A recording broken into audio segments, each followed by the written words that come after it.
do you think? Oh, that's right. What do you want to talk about here this morning? Got something to talk about?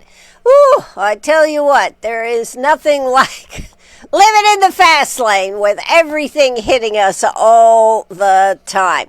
I do want to quickly, just in case maybe you haven't seen the news or maybe you didn't get updated, but I wanted to give you out some local football scores. We're going to do that. I've got a great story about deer hunters here this morning for all of you that are hunters, so we'll be talking about that in just a second. Don't forget, you can give me a news update, tip, or whatever, or participate in this conversation.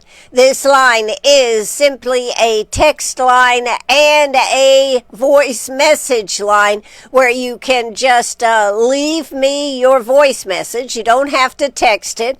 My system turns it into a text and then I can see it, which is pretty cool in order to allow you to participate in the conversation. So call or text 864-332-9355, 864-332-9355. We also went up to, as I was saying before we went on the air, to Sassafras Mountain. Had a great time out there. Want to share a few stories about that. And we're going to also be talking about President Trump and his lambasting Fox News and Peter Doocy for having a Democrat on their shows. Come on, Trump. Really? All right. Anyways, that's one of the things. Don't know if we have any real update, but we'll be checking on the Sonic closure here in Greenwood with the fentanyl, a little bit about the budget.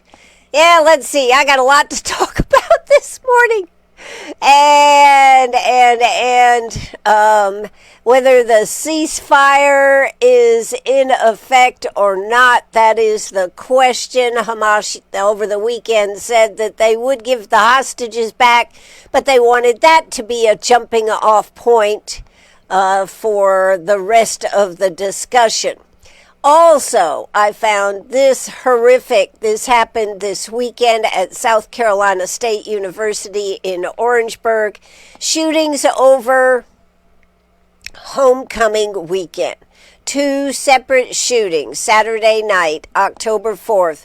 One near Eugene Sweet's Residences Hall, another elsewhere near campus. Police say the two instances do not appear to be connected. Victim was in the first shooting. A woman was killed, identified as 19-year-old Jaliyah Butler. One man injured in the other incident and hospital. Neither victim is a South Carolina State University student. Both were visiting for homecoming. Of course, the campus was immediately on lockdown Saturday night. Sunday, homecoming events were canceled while SLED and campus police investigated. Police announced at least one arrest tied to the incidents. One 18-year-old was charged in connection with weapons and pointing a firearm on school property as part of the broader investigation. And they also are doing some other arrests. But as of today, I believe the investigation is active. Authorities haven't publicly announced a definitive motive, but they are still in that zone, still trying to get information. So that is a very sad story. It's sad any time, but particularly when there are even more people on campus because of homecoming and everything. What a horrible event that had to turn out with for that evening. So that's one that I wanted to update you on right away. May not have heard about it, may have. Also on the scores from football, Greenwood, let's just run through them just because I have them here real quick. And if you may not know, and then again, you may not care, but I'm going to go ahead and give it to you anyways. Greenwood got 33 against Maudlin's 10. Wren got 45 over Emerald 44. Hard-fought game. Hard-fought game. Let me tell you, to miss it by 1 point, that really stings for Emerald. Pelion 35, 96-28. Ware Shoals 42. Whitmire 14, Saluda 1 over 48 over, I don't know, who's ALA? I'm not sure who that is, but Saluda was highly victorious with a 48 over 0. And of course, I'm sure you heard about Clemson. They were very victorious, very victorious. I don't remember what the final score was. I thought I had that one down, but I don't. But what was it? 38-10, something like that. Anyways, great game for Clemson. They really needed a big win, and they got a big win. Big win. So, there you go. That's a little bit about that one. I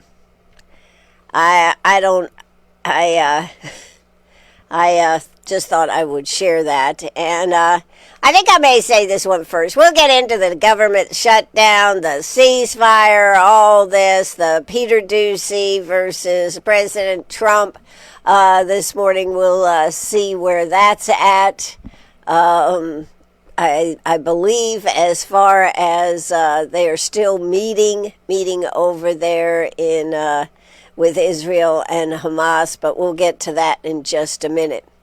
But I want to talk a little bit about my trip to Sassafras Mountain and Princess Penny's first big road trip. Now, she rides very well. We've been riding around town, and if you've seen us out and about, you know she sits there in her car seat right there in the front checking everything out. She is very serious when it comes to driving. She does not mess around. She sits right there super serious and looks at everything. Well, Diane and I were making this trip, and so we decided to take Princess Penny along with us for the ride. All right. So I got her set up in the back seat, and she, you know, I've heard some dogs, they wouldn't want to sit in the back seat, yada, yada. Princess Penny had no problem. As long as she's going, she figures it's a great day. So we get her in the car, and she's all ready to go, and we're driving along. And if you go to my Facebook page, either Facebook page, just my personal page, Ann Eller, or I did post it on WCRS's Facebook page, 98.5 FM /1450 AM. That's WCRS 98.5 FM /1450 AM. So she's sitting in the back there, and she's checking out the traffic, and we finally, it's about a little over 2 hour drive, I guess, up there. We get up there, and she comes, get her out of the car. She goes bounding around and on a leash, acting very nicely, I might say. It was a short walk to the top. Not hard at all, short walk to the top, and I have pictures of her and me standing on the divider line between North Carolina and South Carolina. I've got her standing up with her little feet on her back feet on one side and the other side, North and South Carolina. Of course, then there's me on one side and the other, North and South Carolina. So, she got to talk to a few dogs up there and tell them that she was Princess Penny from Greenwood, South Carolina.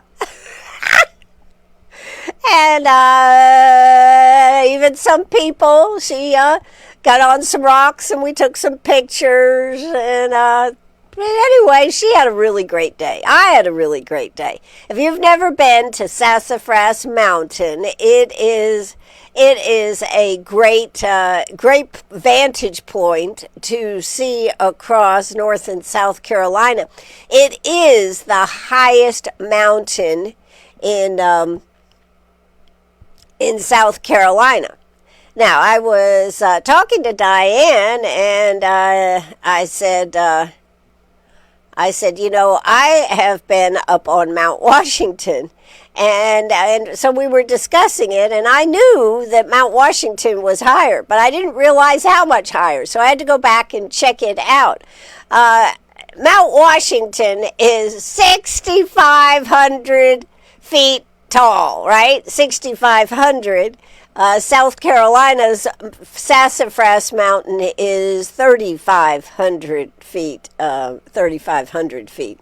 So big difference, and they had said that you might take a jacket or something because it could be a little cooler. Well, it was a little cooler, but not a lot. But Penny decided she wanted to wear her brand new t-shirt, sweatshirt type thing that says spooky on the back. So she's sporting around. You'll see pictures if you go to the Facebook pages, either mine and with an E. Eller or WCRS.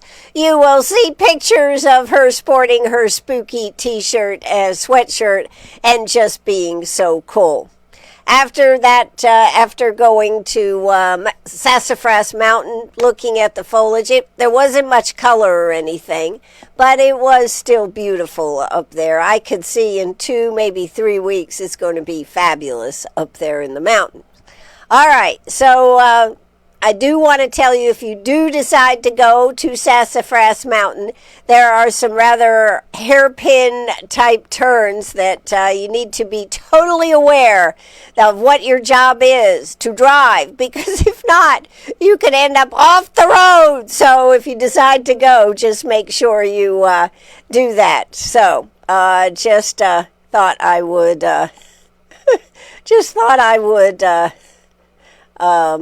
give you that tip. Take a car that's easy to drive. So just make sure that it is easy to drive. A lot of motorcycles having a good time up there. After we went there, we went to a place that Diane knew about, that was called Aunt Sue's. And we had a delicious meal. And what did I have? It was like a meat and 3 type place, good country cooking. I had some great fried okra.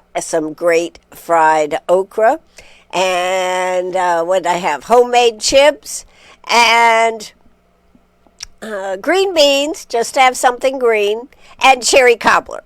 That was delicious. Diane had a Reuben sandwich that she said was really good, but they had a lot of meat and 3 type things. It was, I don't know, maybe 10 minutes from once you came off the mountain for Sassafras Mountain. So if you're looking for a good place to eat, and they also have a lot of cool little shops there, and they have an ice cream store, and it's just a fun part of the trip. So when we were going up, where were we at? In Pelzer. I think we were in Pelzer. We went through Pelzer, and they were having a like a town-wide yard sale. We didn't stop. We didn't get out and look at anything. We just drove by and saw lots of cool stuff. So that was our Saturday, and it was a lot of fun. What was most fun was seeing Penny act like a grown-up little girl and not throw temper tantrums when she had to stay in the car. She just sat there in her car seat. I mean, she did bark a little bit. But not very much, and she was a very grown-up little girl. And when she got home, she went out and chased where the deer had been, so she got some good exercise. End of story on Princess Penny. She also has been telling me she's now ready for prime time, and she thinks she ought to take over this show. So very soon, and I mean very soon, she is going to be sitting up in her chair. She's been practicing sitting in her chair so we can put the penny cam on her and she can occupy everything. So that's where we're at on that. That's a little comic relief from the Penny girl, from Penny, Princess Penny. All right, so what else shall we talk about? The ceasefire, I don't know where that's going to go. of course, Israel is not too sure that Hamas is actually going to do what they say, or are they stalling for more time? The people of Israel are with anticipation about where they are going on this. Israel and Hamas are holding indirect talks in Egypt. I guess they're all not really there in the room, so they have some representatives. So we'll see. I know a lot of people are putting a lot of pressure on the fact that this needs to happen. I know that Hamas, according to what I've read, is not happy about not being the ones involved as a peacekeeping group, with President Trump evidently being the head of this peacekeeping group to work out the details. But that's having these conversations, at least having these conversations. So Hamas has not accepted all 20 points. They've agreed in parts to the Trump-brokered plan, notably the hostage release framework and some governance steps, but have not accepted disarmament and other core terms. And of course, Israel is saying hostage release could be announced this week, but officials and coverage stress it's not done and remains politically fraught. So that's kind of where we are at on that. They desperately need to end this war, and if they could end this war, it would be tremendous. In other news, sometimes when you have power, you can get a little carried away with things, and you can get very kind of, what I'm going to say, nitpicking. Now, you might think that whatever President Trump does is absolutely all right. But, that's why we have a republic. And that's why we're supposed to have the First Amendment, freedom of speech. And I personally, this is me personally, I like the things that President Trump is doing as far as cleaning up our cities, the economy. I think this shutdown is a piece of crap.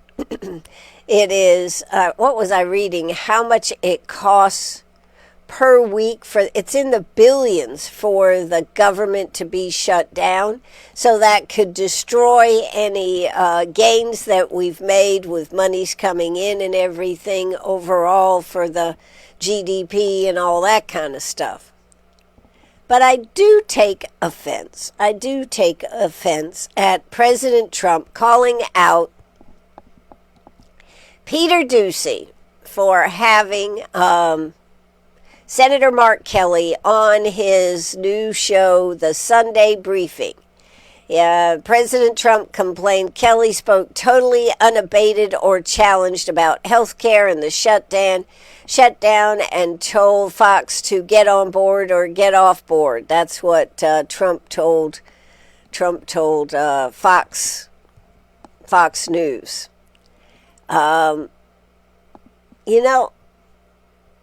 You can't control everything, and nor should you want to control everything. I think that having a robust discussion about why somebody is in favor of the shutdown, why these things are, why they believe what they believe, is helpful. It's helpful because, number one, we get to maybe understand. I don't understand Trump's obsession with media making sure that he gets his due on media coverage. I think that Fox News has been overly open to having President Trump on. They take almost anything that he puts out there. If he's talking, they're showing. And for Trump to get this excited about it, I think is a little over the edge. I don't want him to be down in the minutia. I want him to be flying above it all and trying to make sure that this plane flies and goes where it should go. He called what Trump said, called Fox politically correct, singled out Ducey and griped about Fox polling coverage. Why is Fox News and Peter Ducey putting on a Democratic Senator Mark Kelly? You know, that to me, that's just ridiculous. Why? I mean, if Fox News was totally leaning into the Democratic talking bites, maybe. But they're not. They're simply bringing on both sides of the issue. And actually, there's probably 3 or 4 sides to this issue. I mean, the bottom line is the government is shut down. I think so far any backlash, I don't know whether Fox has made a response, but conservative outlets amplified Trump's criticism and the Get On Board line. Some of the sources that did this, the Washington Examiner, Washington Times, Newsmax, no formal on-air rebuttal from Fox or Ducey posted yet. Well, we'll be interested to see if Ducey's in the news, in the briefing room this morning, or is he kept out? I mean, that's what I'm saying. Sometimes I think Trump can get a little petty. You think, Ann? Yes, I think he can get a little petty. And I hate to see this because it just goes to not running the government and doing what the job is we really need him to do. So I hate to see this. Does anybody like to weigh in on what you're thinking on that? Do you think I'm out there? Do you think I should just be saying, oh no? I think this is, I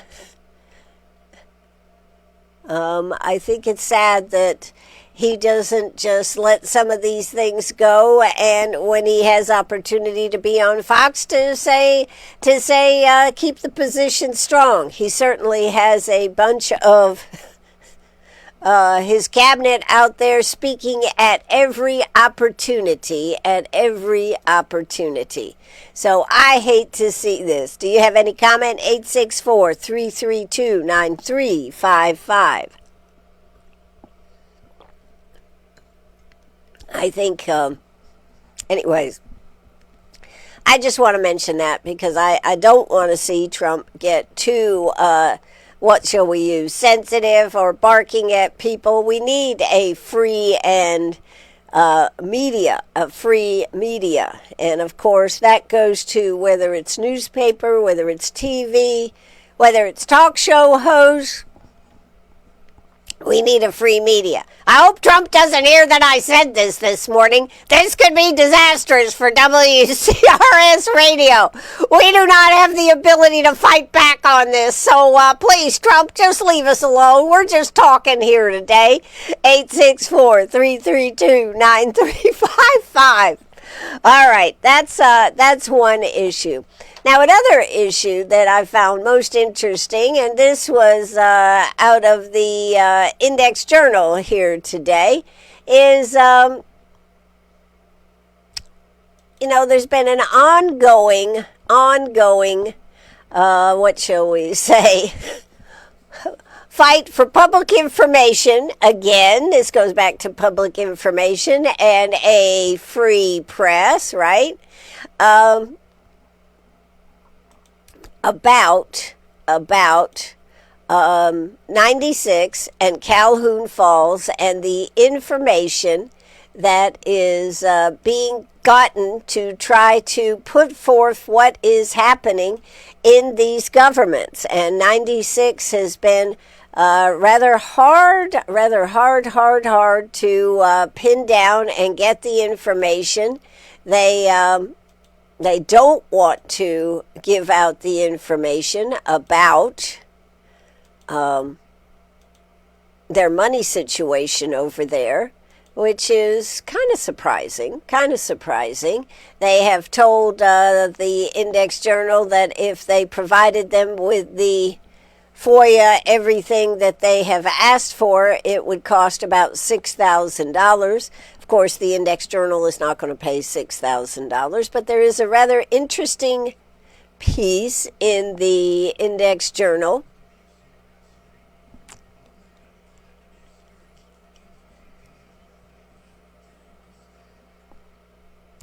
There is a rather interesting piece by Renee Ortiz, who is the government reporter for the Index Journal, and she does a very credible job trying to get information, trying to help the people understand.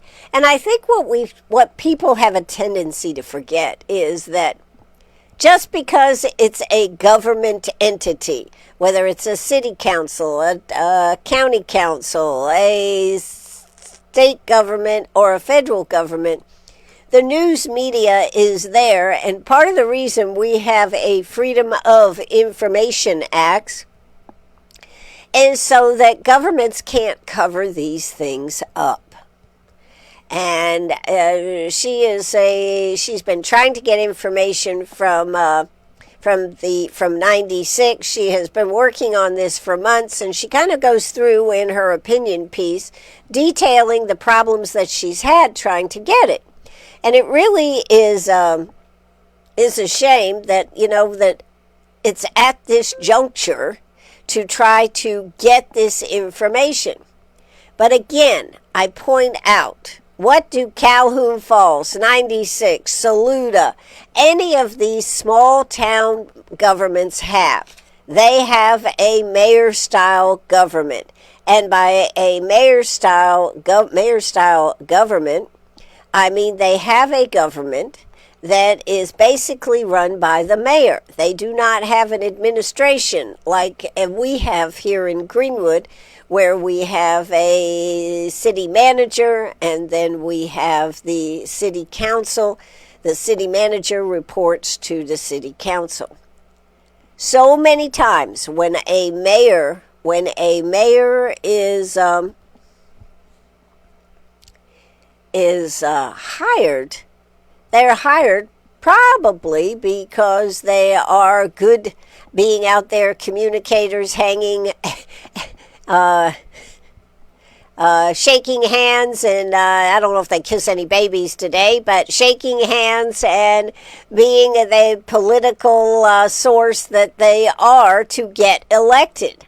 However, they may not have the abilities or want to have the abilities of somebody that can manage a town or a community.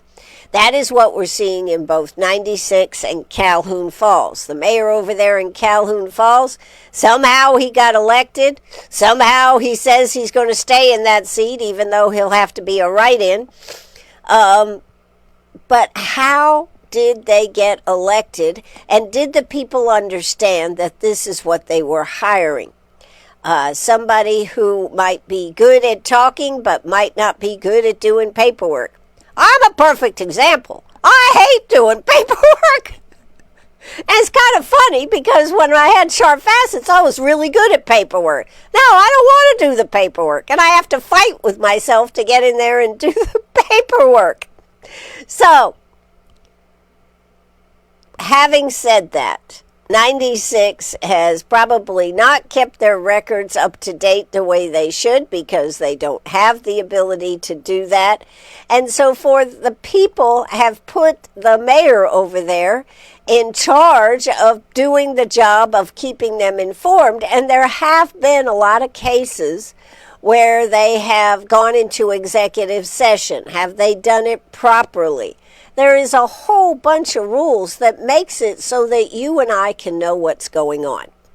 That being said, I think the Index Journal and Renee Ortiz particularly have been dogging, digging, trying to get this information, and have done a very credible job for you, the people. And I just wanted to come on and say that today. How this turns out with 96, how much information are they going to get?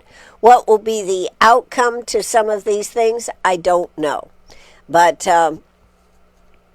I will say that the FOIA request, one of the things that a FOIA request says is that, yes, you can be charged for getting records, but it's supposed to be at the lowest cost employee to search for the records or to pull the records. You can be charged for making copies. I think every newspaper, TV, media, etc. understands this. The 96 group have come back with an auditor that they would have to hire to get that information, and when the guy the auditor contacted them, he said it could cost upwards of $6,000. Well, that is surely not the intent, of what the FOIA Act says. So, from my position, this is kind of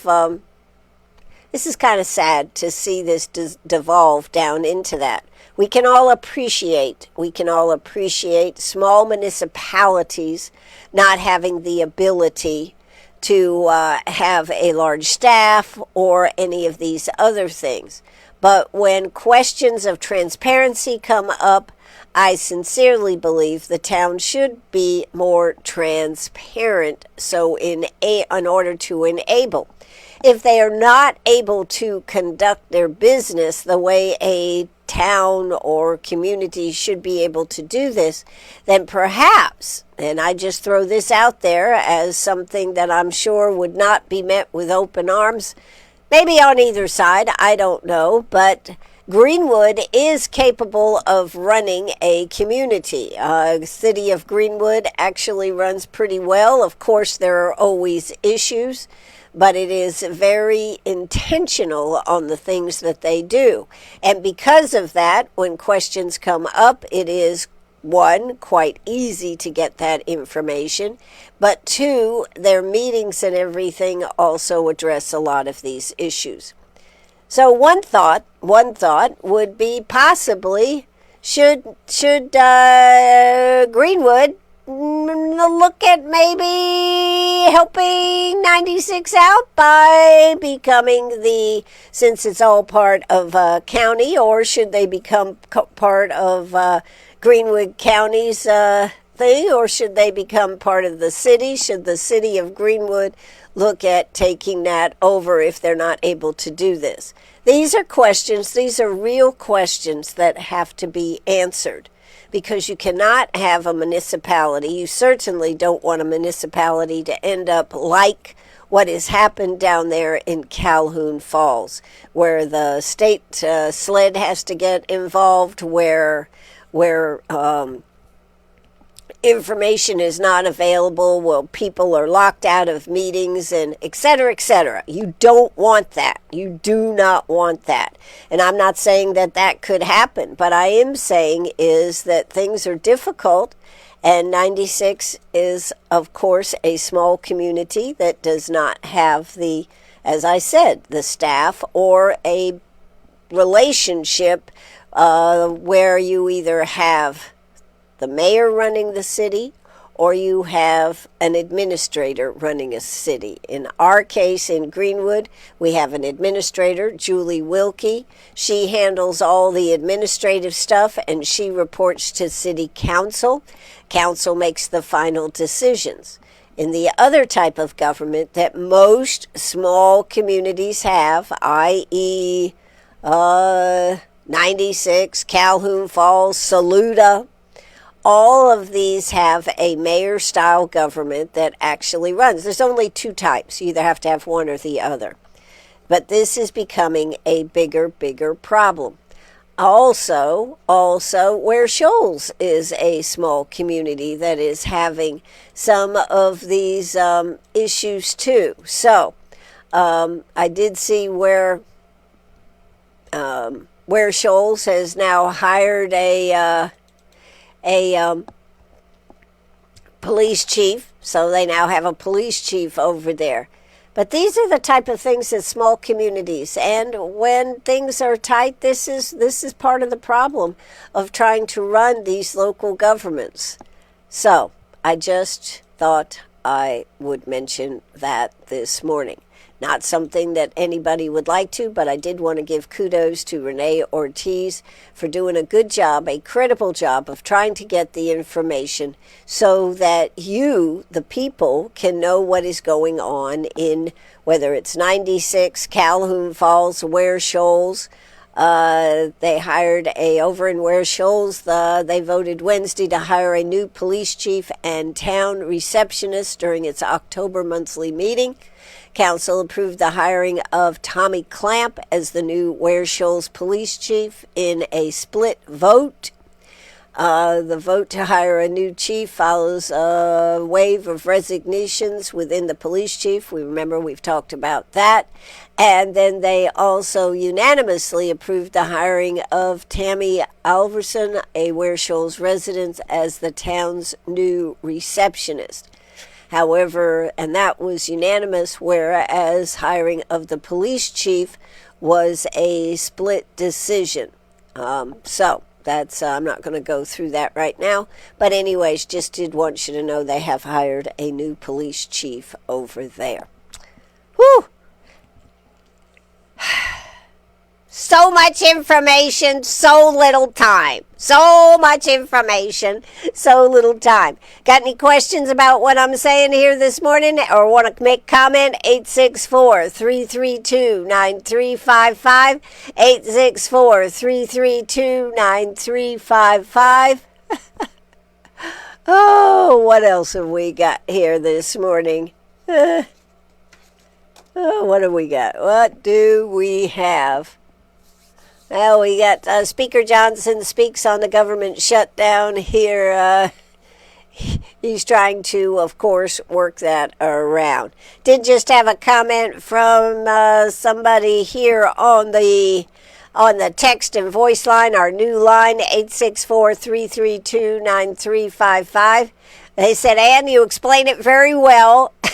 Doesn't seem to be that there'll be much change, but it does seem like this is a possibility. They also said interesting idea with Greenwood looking at merging 96 into Greenwood. I don't know how, but that, of course, if that happened, would have to be a complete and total merge. But whether that is something that is even able to be talked about, I have no idea.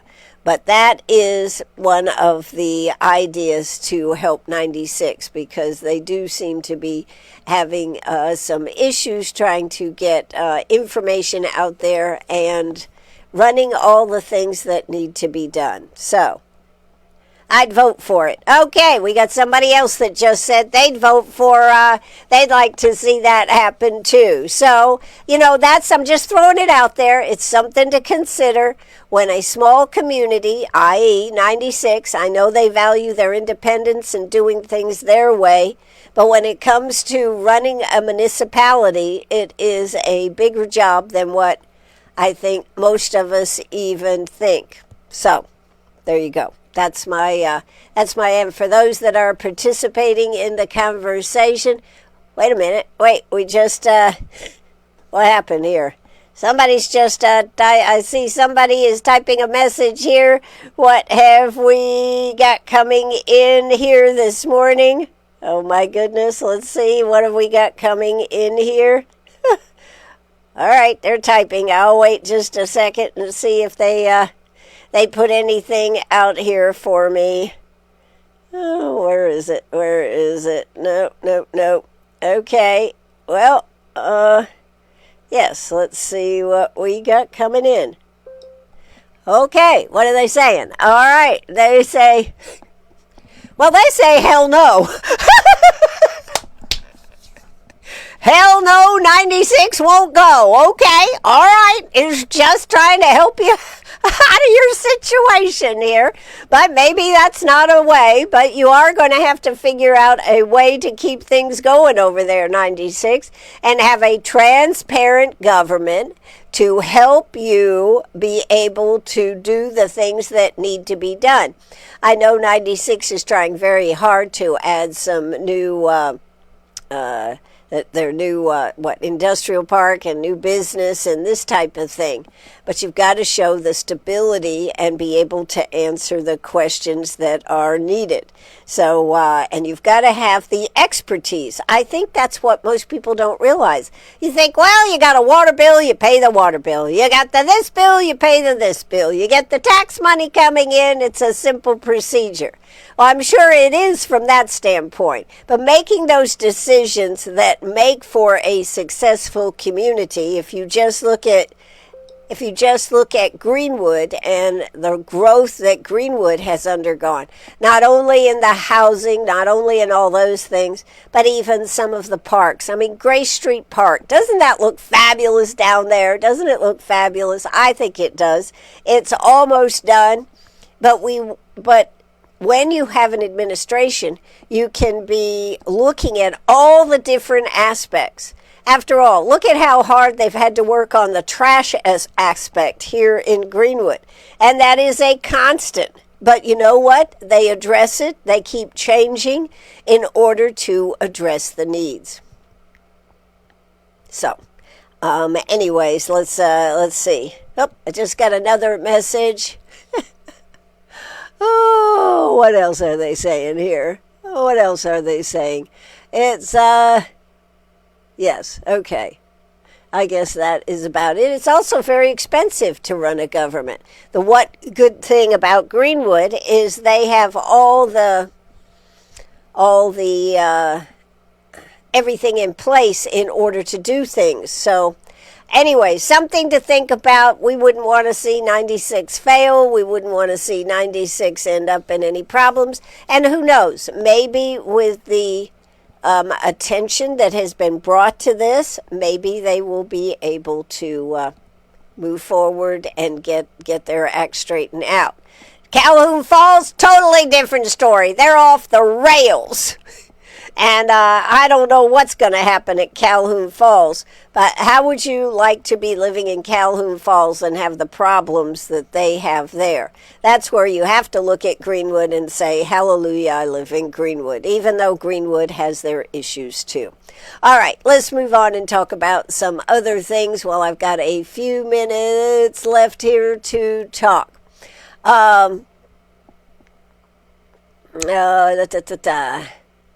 All right. I did want to talk about, I know Speaker Johnson is talking right now on Capitol Hill about the shutdown.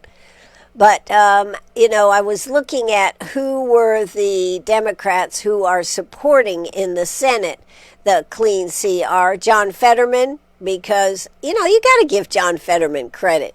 I mean, I think most of the Democrats probably say, get him out of there. But he has been a surprise, I think, for most Republicans at how reasonable John Fetterman is. He supported the Clean CR. Catherine Cortez Masto, a Democrat from from Nevada, she supported it. And here's one, Angus King, who caucuses with the Democrats. He's an independent, voted with Republicans. He, of course, is from the great state of Maine. So he supported it. So there you go. Those are the ones. Now, who in the Republicans did not support it? What do you think? Rand Paul. Yeah, Rand Paul. So the measure keeps failing. They keep voting. It keeps failing. I think Friday everybody went home. And so here we are with another week coming up. And they really just have one more week, maybe a week and a half, before this becomes a real issue for for our military, because our military got paid. They should get paid on the 15th, 16th of October. If the government is not back, then this will start hurting some of these aspects, just like the air traffic controllers and et cetera, et cetera. Our military, though, would not be getting paid.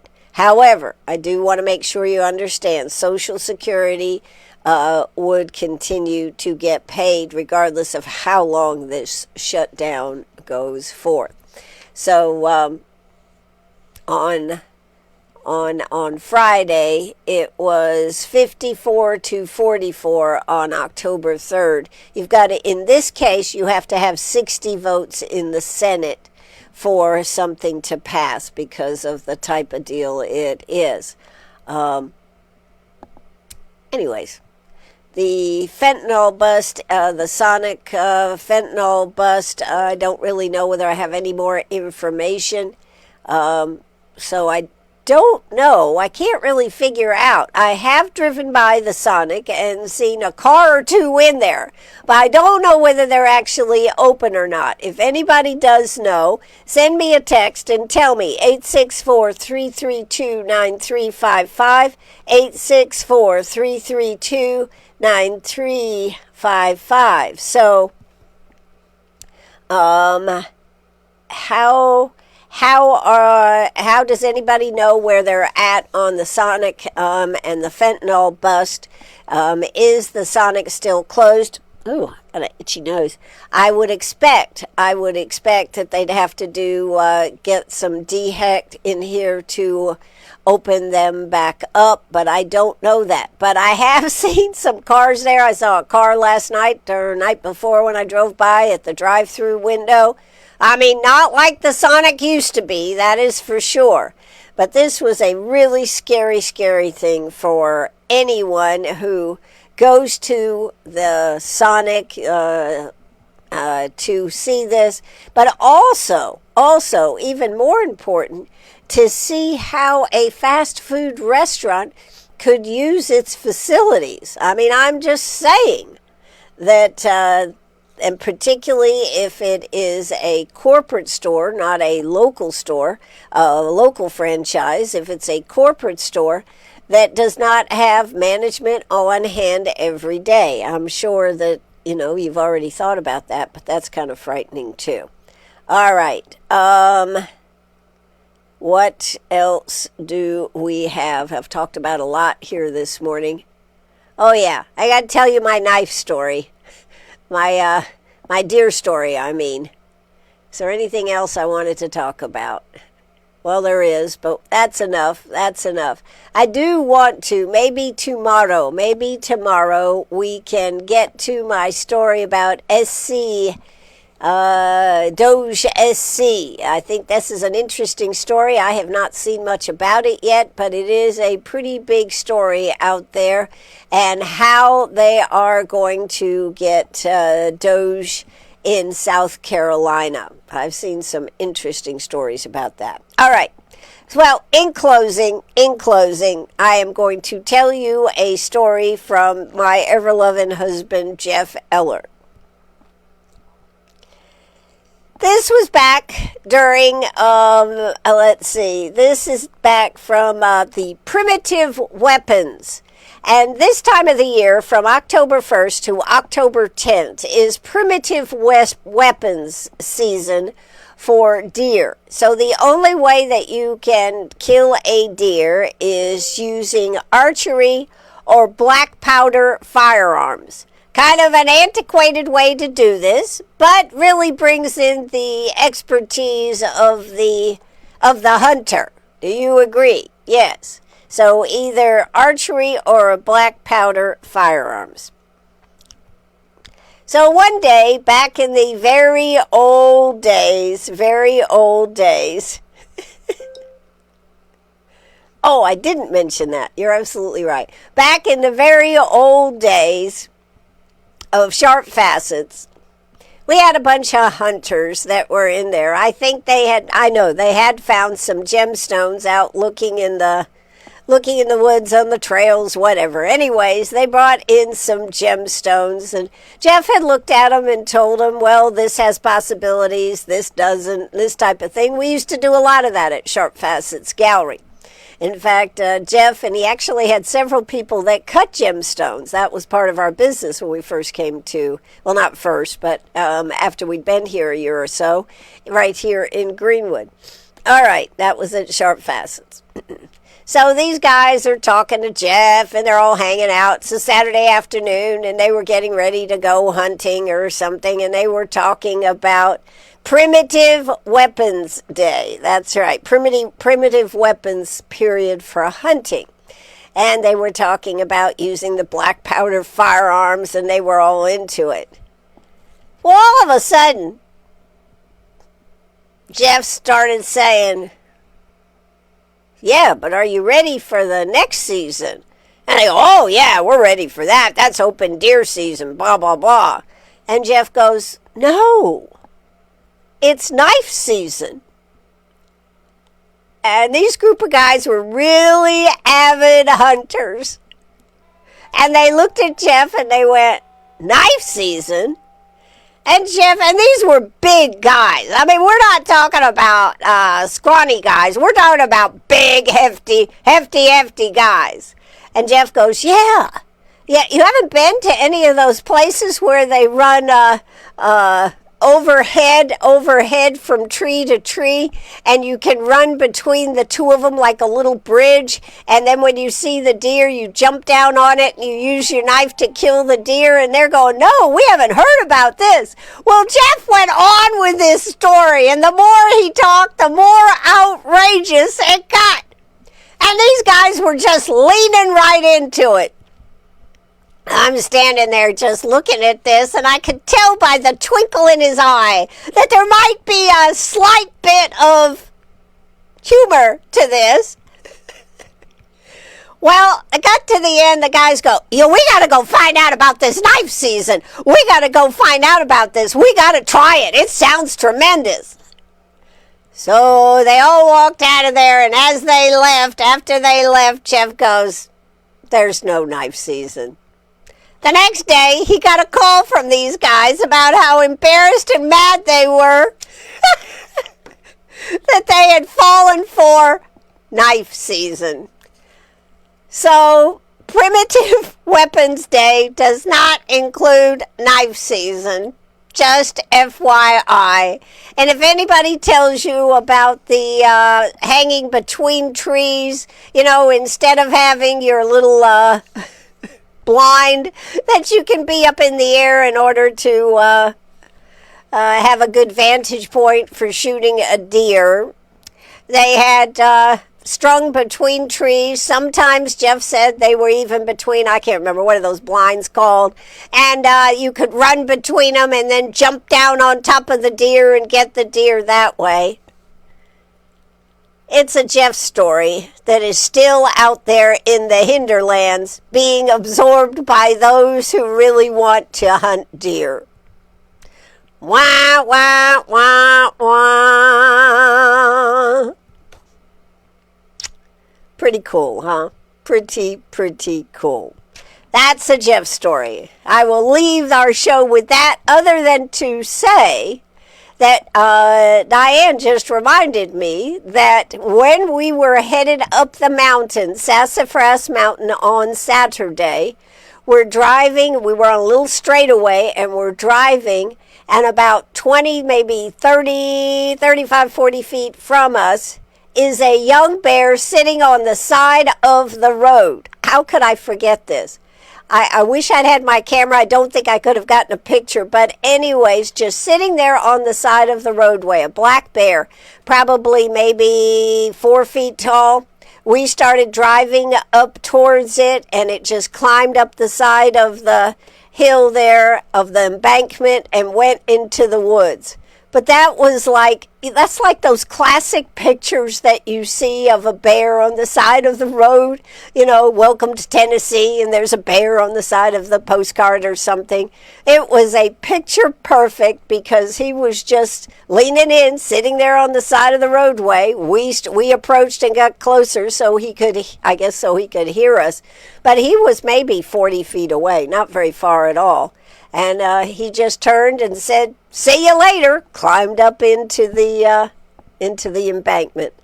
Those are some of the things that, I just feel so blessed to be able to have enjoyed, even though it had escaped my brain about this. But it was a wonderful trip up to Sassafras Mountain. If you've never been there, cool trip, highly recommend it. A great day trip. We didn't leave till 10 o'clock, I think, 10:30, quarter to 11, somewhere in there. And we were back by, 6 o'clock, something like that. So we had a great time, no rush, and it was just a great day. That, my friends, is going to do it for me. This week on Meet Me at the Diner, Tuesday, we are going to have Susan Jones will be joining us. She works down there at the De La Howe Agricultural School. She is a beekeeper, and she handles all the bee buzzing activities down there. So she's going to come on and talk about bees tomorrow afternoon. Really looking forward to talking to her. On Wednesday, I believe we're going to have Stephen Galloway. I got a thumbs up and a yes, so I believe he's going to be here on Wednesday. He is going to be here on the 16th for the jazz, all that sax with the saxophone. Stephen Galloway, originally from Greenwood, went to Lander, has done very well out there, and now lives in Greenville, but he's going to be doing an event with Greenwood Performing Arts, all that sax with saxophone trio, and that is going to be Thursday, October 16th, 7 to 9 at the Inn on the Square. So please be apprised on that. That is another good one, so check that out. All right. That, my friends, I think will do it right here on WCRS. Thursday, we are going to be at the Super Networking at the mall, at the Greenwood Mall, where they're also going to have the Grape Stomp. This is all being handled through the chamber, and we are going to be live on the air. We're going to do some live segments, and then we're going to return to regular programming, and then we'll come back and do live segments. That starts at 4:30. On Thursday, so we will be at the Greenwood Mall doing that and keeping you apprised as to what's happening. It's a football theme, and we want to make sure that we keep you in the game. Don't get a penalty flag. Stay in the game with WCRS Radio. Da, da, da, da, da. All right, that's going to do it for me. Have a great day. This is WCRS. I've got to go see where Miss Penny is because she's not really happy with me this morning. She had to, anyways, that's okay. We'll be back in the morning, so you have a great day. If you need to call me, 864-332-9355. Have a good day. Cue the music. Cue the end of the show. That is going to do it for us right here on WCRS. Oh no, I just lost it. WCRS Radio. Take away the music. Cue the end of the show. Okay, we'll try that one. Bye-bye, everybody. The phones are open. Keep on laughing. Give us a call. You gotta keep on caring. As long as you've got